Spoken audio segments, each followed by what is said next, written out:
those of us who are patriots, who believe in this country, we're dealing with the enemy from within and the enemy from without. And it's a tough thing to do. It's daunting. You know, we used to have nuclear weapons in South Korea. Past presidents have always negotiated with the regime in North Korea from a position of weakness, even though we were in a stronger position. And they would give them food and they would give them money to prop up this disgusting Soviet-style regime. And all the time they were lying and cheating, as you can expect, because that's what fascists and Marxists do.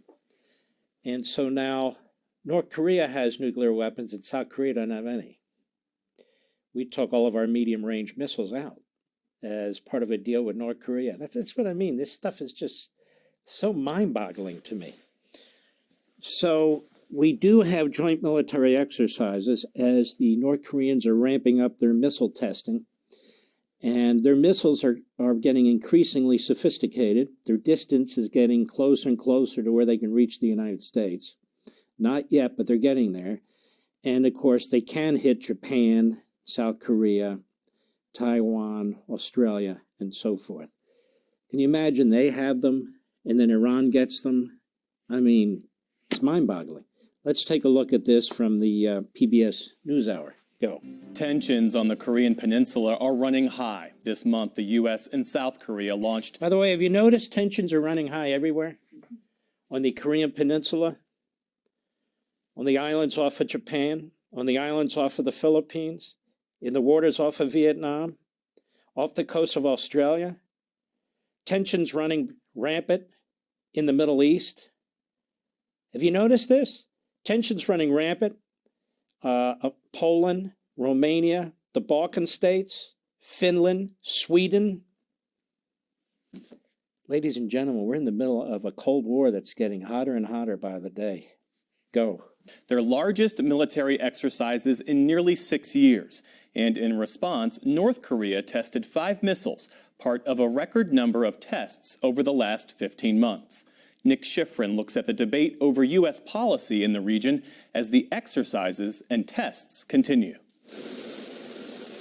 Above the Korean peninsula, a show of force. U.S. bombers fly alongside South Korean jets to increase what the U.S. military called wartime strategic strike capabilities. And near the North Korean border, American and South Korean troops fire together as part of 11-day-long exercises they call Freedom Shield and Warrior Shield. Majority of the training that we've conducted today is always to ensure that we're ready to fight tonight.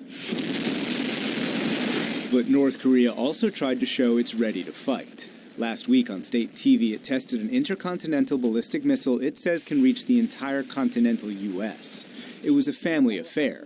That's North Korean leader Kim Jong-un with his daughter, and with his sister on the right, alongside senior officials. Wait a minute, whoa. Was that the sister or the daughter? You never know with these inbreds what's going on. Go ahead. In the last week, North Korea also launched what it called a simulation of a nuclear attack on South Korea after Kim reduced the threshold for preemptive strikes. And it launched a missile from a submarine, just one of more than 115 tests in the last year, the most in North Korean history. They have a mission to qualitatively and quantitatively advance their nuclear missile program. They are using military exercises as a pretext, as an excuse. When you look at the past history, they've always conducted these kind of missile tests during the exercises. Sumi Terry is the director of the Asia program at the Wilson Center in Washington. She says Kim Jong-un has no interest in diplomacy until the U.S. accepts North Korea as a nuclear weapons power. There goes the neighborhood again. It's really quite unbelievable. And finally, Iran draws closer to Russia as we take a trip around the world. Let's take a look at this from NHK World Japan. Go. Today, we focus on Iran and its deepening ties with Russia following the invasion of Ukraine. As far as Western countries are concerned, Iran is an international pariah. The United States and European Union have imposed crippling economic sanctions. Negotiations over Tehran's... Stop. The crippling economic sanctions were all but lifted by the Biden administration because they won't enforce most of them. They were crippling under Trump. The Iranian regime was teetering and tottering. The people had risen up. The people have still risen up. But they've sold oil to the Chinese. We used to intercept those ships and so forth, those tankers. Not anymore. Go ahead. Nuclear development program are deadlocked, and its human rights record has come under fire. But Iran has a friend in Russia, and they are getting even closer. Let's take a look at how the two countries are nurturing their relationship through economic cooperation and arms deals. Yeah, it's an amazing thing. When you consider, let's take a look at Xi in China, how many Uyghurs he's slaughtering and enslaving. Meanwhile, Muslims in the Middle East, including in Saudi Arabia, have gotten very close to Xi. Now, it could be it's a different sect, SECT and so forth, but still. Is that not amazing to you? Go ahead. Over the past 6 months, Iranian-made drones have become a crucial weapon in Russia's assault on Ukraine. Where'd they get those Iranian-made drones from? Where'd they develop the technology? They stole it from us. You remember when one of those drones crashed? When Obama was president? Well, they took it and they engineered it. And so they made their own drones. And of course, they continue to improve them. Go ahead.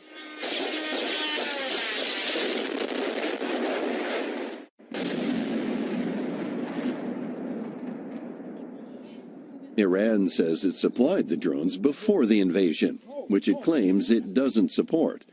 But it's indicated it will continue its military ties with Russia.